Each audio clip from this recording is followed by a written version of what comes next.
For as long as it has existed, civilization has been fascinated by the heavens. But as society progresses, the opportunities to gaze into the universe are becoming fewer by the day. According to astronomers, 8 out of 10 people in the English countryside cannot see the stars at night because of light pollution, and further industrialization could soon obstruct the view of the remaining 2. But astronomy has the potential to attract large crowds, which in turn can change into business. Each year, thousands of stargazers flock to various sites around the world to see the latest eclipse, comet or meteor shower. The likes of Chile, Iceland and the Canary Islands have all taken full advantage of their remote locations to develop booming tourism sectors, which in turn stimulate economic growth. Astro tourism has emerged as an exciting combination of travel and exploration, and as technology improves, so does access to the wonders of our skies. The public is very keen on astronomy. There isn't a culture in this on this planet that has not looked up the skies and wondered why.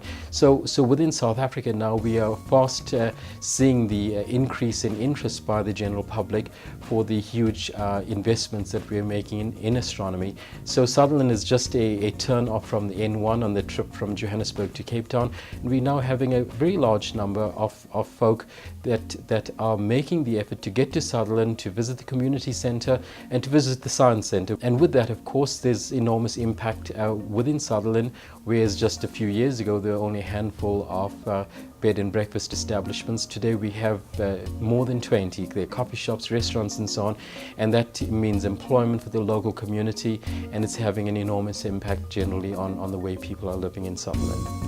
The heavens, as astronomers will tell you, are like wine. There is wine, and then there is great wine.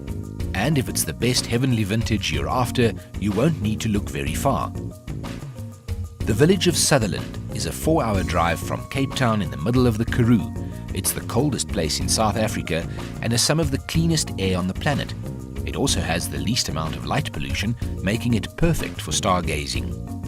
As increasing numbers of tourists are attracted by opportunity, restaurants and guest houses in the area have a distinct star quality to them, and to the largely sheep farmer population, astronomy is becoming a way of life. Largely thanks to this, the Southern African Large Telescope. SALT, or the Southern African Large Telescope, is the largest optical telescope in the Southern Hemisphere. It is based on a fairly innovative design, a fairly simple design that has been reasonably cheap to construct. It's cost about $25 million US, compared with other telescopes of similar sizes which could well cost in the region of $500 million. Now the simplicity comes from the design, and South Africa today has really perfected this simple design, which means that if a similar telescope has to be built elsewhere in the world, we have that expertise and that technology.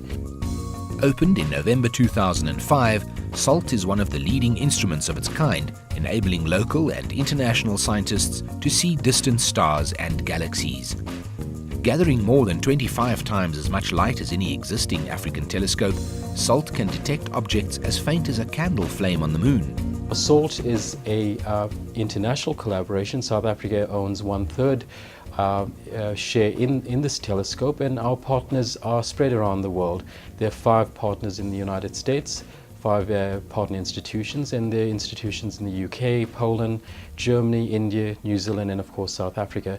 So it's an international collaboration, and the fact that this has been such a successful collaboration has meant that South Africa now is seen to be a very successful place to host other international collaborations.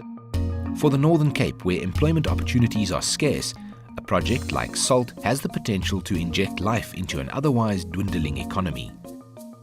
Guest houses have sprung up all around the area, stargazing events are presented almost every night throughout the year, and astronomy-related tourist packages have become popular amongst visitors. With all of the innovations and the technical expertise that we have on the top of the mountain at Sutherland, of course we have a huge responsibility to contribute to the social well-being within the village of Sutherland itself.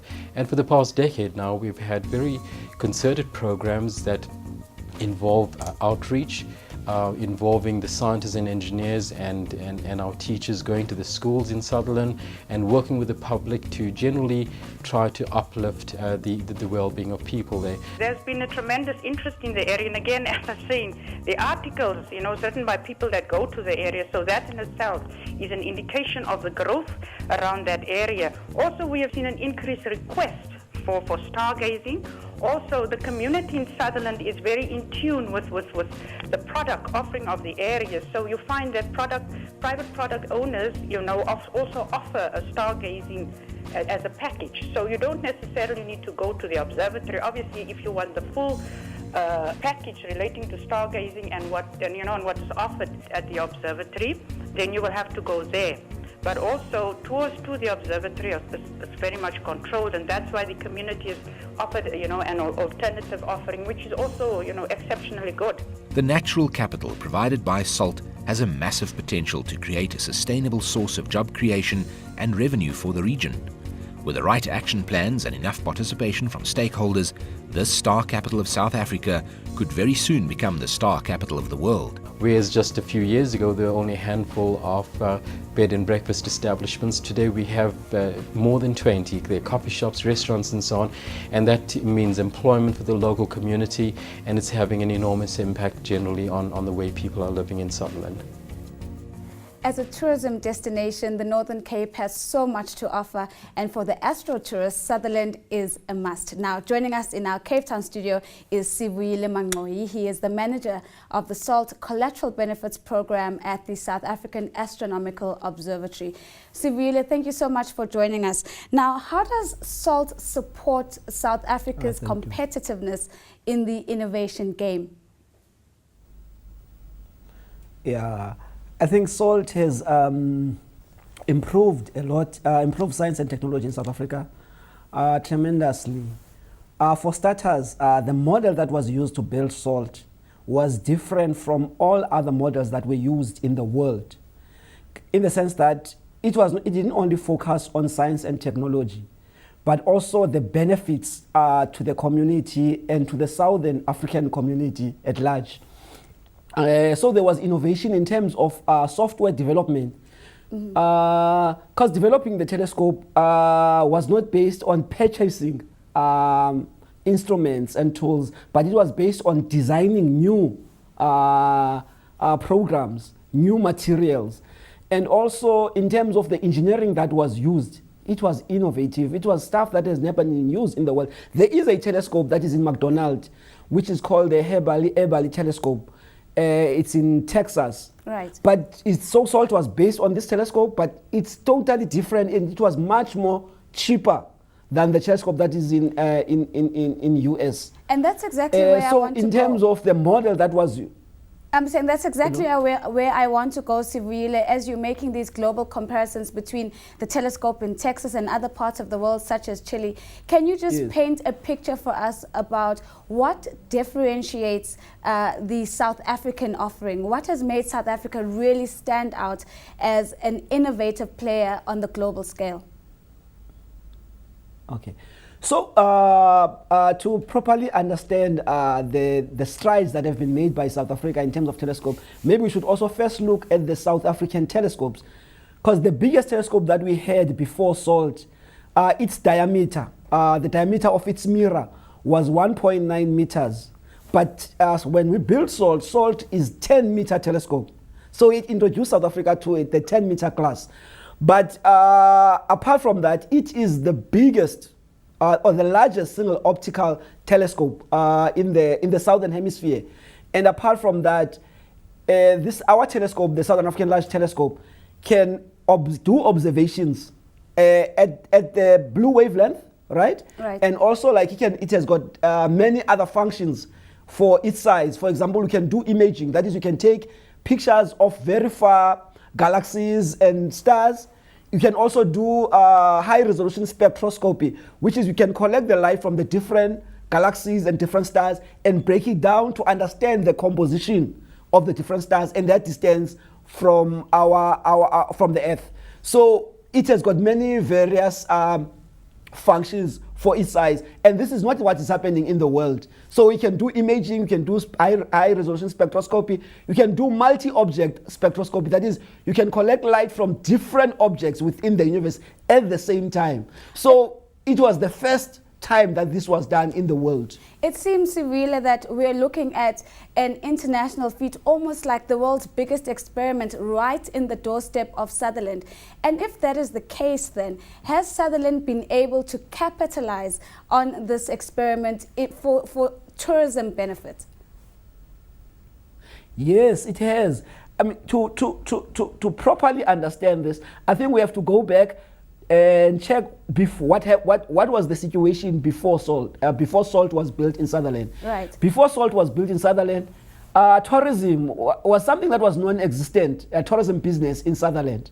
But when the announcement was made, we saw new bed and breakfast businesses mushrooming.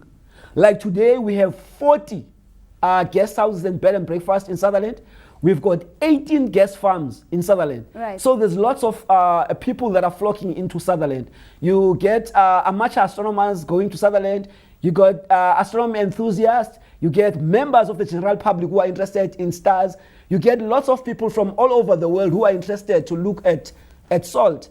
And then you get learners and teachers from various schools who come to Sutherland. So it has benefited the town a lot in terms of tourism. So you have lots of guest houses that are there.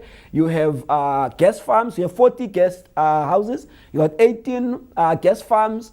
And there's also a national park, a Tanaka National Park, that is close there. So a lot of people are coming to Sutherland to look at the stars. Of course, and to visit to a large extent, Sibuyile, I'm sure you'll agree with me that that part of the world has been known for little else other than the flora, the fauna, and maybe some sheep here and there. Yes. So you suddenly have this boom of an entire industry. What have been the employment opportunities that have come out of the tourism boom that we've seen in Sutherland? Yeah, a lot of people, okay, what has happened is that we have seen the rise in entrepreneurship, because a lot of people are starting businesses. That's the first thing. Right. They're starting their own businesses in the town, so they've got this bed and breakfast. But what has happened, you find that 2 to 5 people have been employed in each of these bed and breakfasts places. You see also a lot of restaurants in the town that are emerging, and they've got these astronomical themes. Like you get Jupiter, you got Southern Cross. So they are named according to the stars. People are taking advantage of existence of the research infrastructure like salt in the town and astronomy.